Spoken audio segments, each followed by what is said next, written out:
तो समुच्चय के बाद अब हमारे पाठ का नाम है संबंध एवं फलन।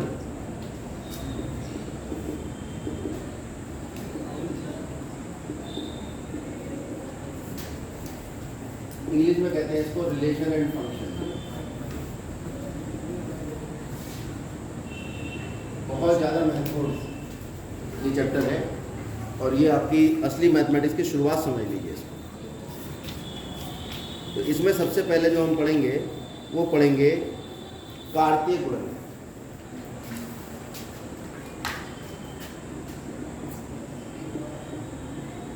समुच्चयों का कार्तीय गुणन, यानी अंग्रेजी में इसे हम कहें Cartesian product of two set. समुच्चय को इंग्लिश में सेट है। जैसे संख्याओं की गुणा होती है 2 दूनी 4, 2 तिया 6, ऐसे समुच्चयों की भी गुणा होती है। कैसे होती है? अगर एक समुच्चय हमने ए लिया और एक समुच्चय बी लिया और इनकी अगर हमने गुणा करी तो इसमें जो अवयव आएंगे, समुच्चय लिखने का तरीका होता है, चाहे इशारे में बात करो चाहे सीधे सीधे। यहाँ पर इशारे में बात करो कि अगर दो समुच्चयों का कार्तीय गुणन आएगा तो वो हमेशा ऑर्डर्ड पेयर आएगा, त्रिमित युग्म के रूप में आएगा। किस रूप में आएगा? त्रिमित। इसको कहते हैं हम त्रिमित युग्म और अंग्रेजी में कहते हैं इसे ऑर्डर्ड। यानी अगर दो समुच्चयों का कार्तीय गुणन निकालेंगे वो हमेशा ऑर्डर्ड पेयर एक त्रिमित युग्म के रूप में होगा। और वो किस प्रकार होगा? उसमें एक अवयव पहले लिखा हुआ और एक बाद, और हमेशा एक ब्रैकेट में ही बनेगा। एक तरह से निर्देशांक समस्या, ठीक? सच दैट ये साइन होता है सच दैट, ठीक है। इसमें ए कैसा होगा? ए अवयव होगा ए का और बी अवयव होगा बी का, ठीक। अभी जो त्रिमित युग्म यानी ऑर्डर्ड पेयर होता है, इसको समझने में भी आपको समय लगेगा, लेकिन हम इस पर मोटी मोटी बात करेंगे कि अगर त्रिमित युग्म यानी order pair A comma B बराबर है 3,5 के, तो यहाँ से ए का मान होगा 3 और बी का मान होगा 5।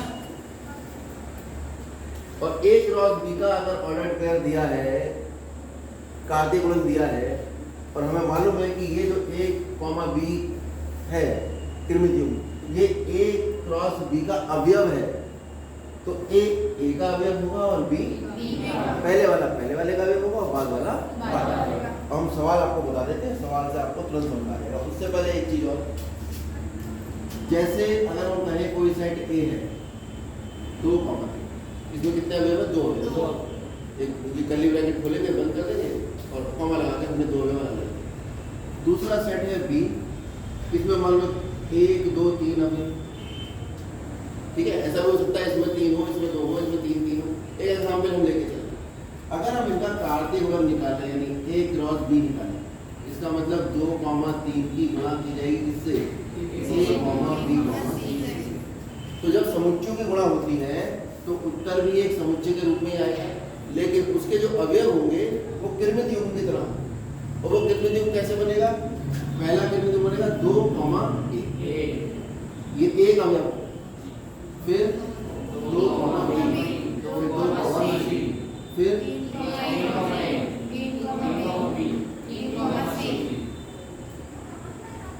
फिर इसमें कितने अवयव हैं? 1, 2, 3, 4, 5, 6 अवयवों की जो संख्या होती है वो मैंने पहले बताया था आपको, वो लिखते हैं n और आगे ब्रैकेट में अगर हमने कोई सेट का नाम लिख दिया, ये भी एक तरह समुच्चय है एक क्रॉस बी, तो इसके अवयवों की संख्या कितनी आई? 1, 2, 3, 4, 5, 6। अच्छा, ए के अवयवों की संख्या कितनी थी? 2। बी के अवयवों की संख्या कितनी थी?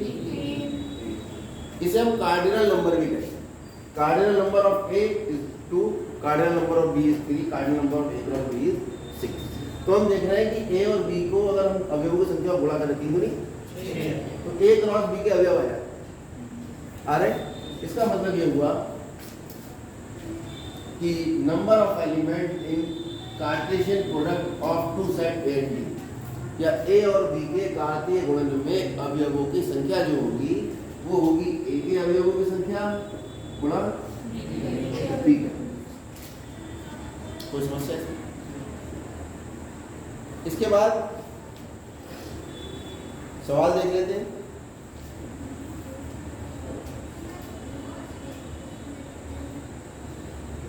प्रश्नावली 2.1, इसका पहला सवाल तो बहुत ही आसान है, तुम खुद करोगे। दूसरा सवाल भी बहुत आसान है, तीसरा मैं बता देता हूँ। आसान तो ये भी है।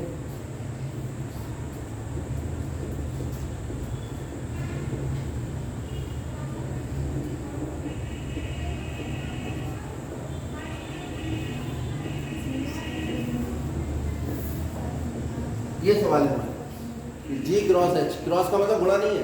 कौन सा गुणा नहीं है? घातीय गुणा। कौन सा है? क्योंकि समुच्चयों का जो गुणन होता है वो घातीय गुणा है। तो सबसे पहले हमें निकालना है जी क्रॉस एच। तो जी जो है वो कौन सा सेट है? 7,8। इसका क्रॉस 5, 4, 2। जब इनका गुणन आएगा वो भी समुच्चय आएगा, लेकिन उसमें अभी हम जो है ऑर्डर्ड पेयर टाइप का है। तो एक यहाँ से शुरुआत कर दो, 7।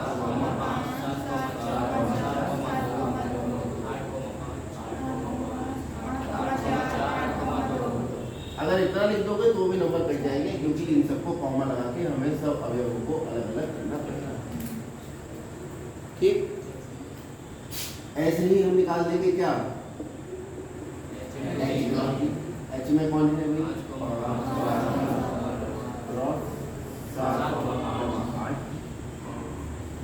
ये आ गया आपका 5,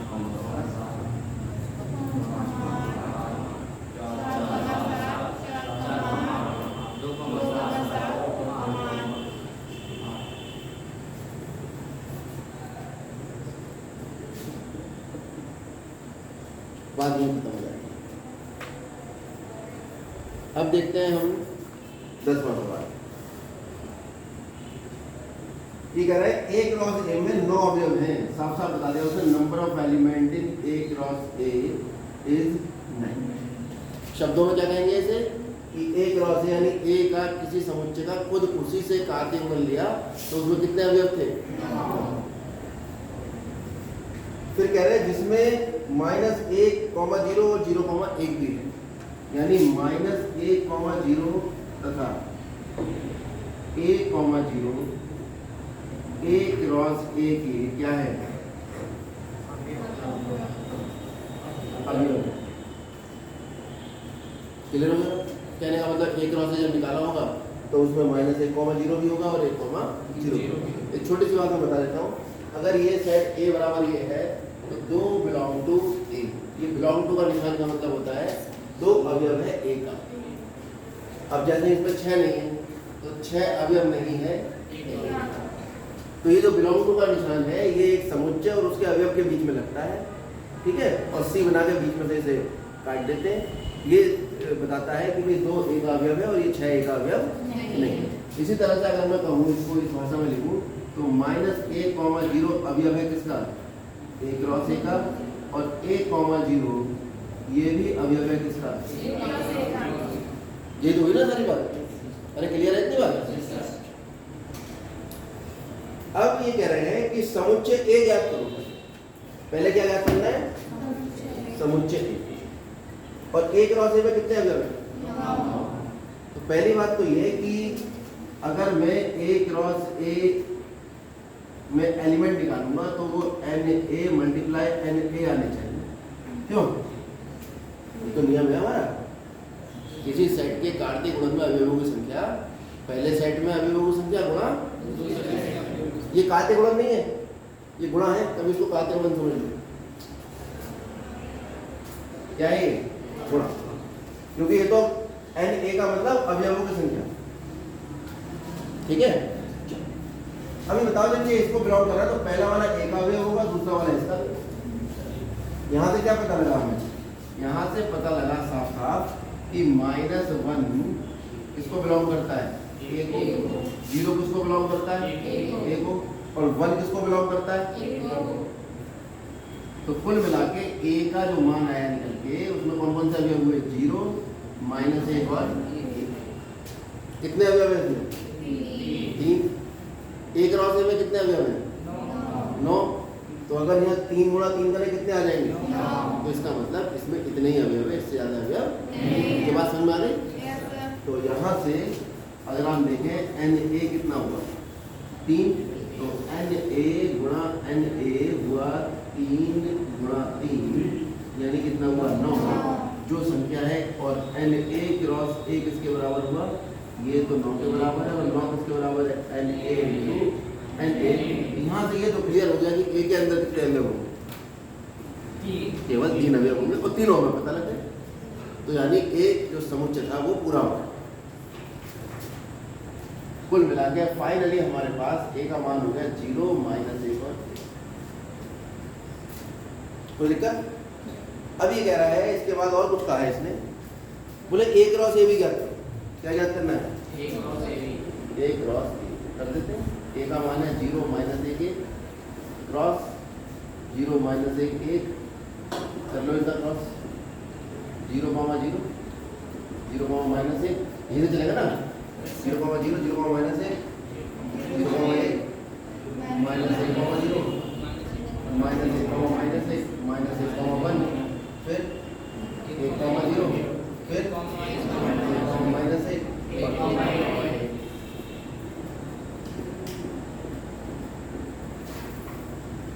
ये हमने एक क्रॉस भी निकाल दिया, और इसमें कितने अवयव आ रहे होंगे लिख लो आप, ठीक है।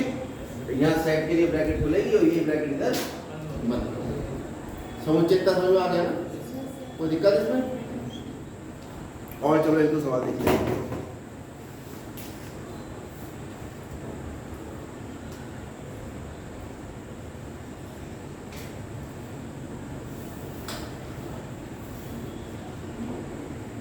छठा सवाल देखो, वो कह रहा है ए क्रॉस बी बराबर ये A comma X A comma Y B comma X B comma, कह रहा है सेट ए और सेट बी ज्ञात करो। बताओ सेट ए कितना है,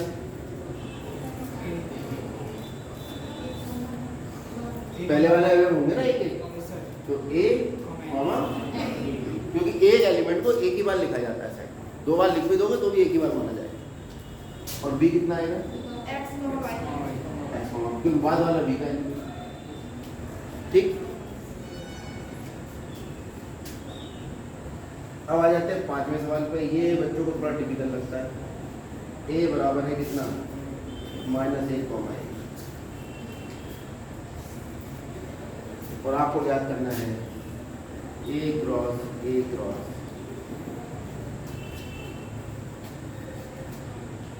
ठीक है। तो हम क्या करें, पहले हम ए क्रॉस ए ज्ञात करें, माइनस 1 कॉमा 1, या अवयवों की संख्या पूछिए नहीं, सेट माइनस 1 कॉमा 1, इसका ये ब्रैकेट पे लगा देंगे, ये सही तरह है, ये अभी क्रॉस करना है इससे माइनस 1 कॉमा 1, तो ये minus 1 comma 1 minus 1 comma 1 1 comma minus 1 comma क्या निकला है।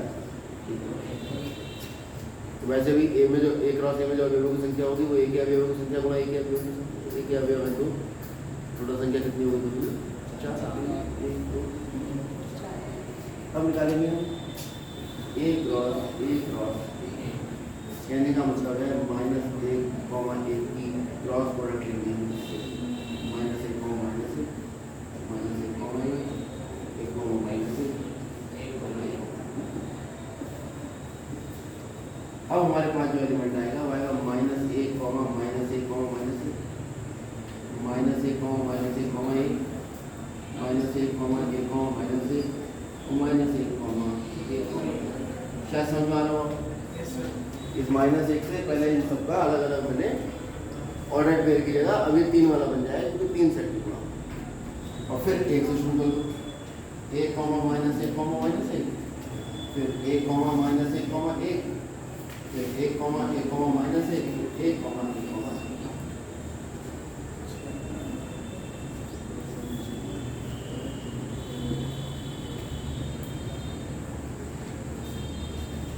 ठीक है, इसमें अभी अब कितने हो गए, 2 दूनी 4 दूनी 8।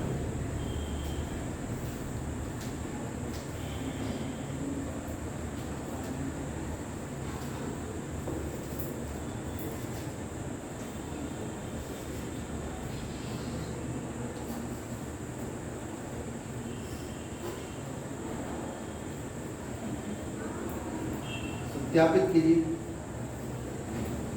पहले इतना उतारो फिर बता, क्योंकि थोड़ा सा आपको उपसमुच्चय का कंसेप्ट भी बताना पड़ता है।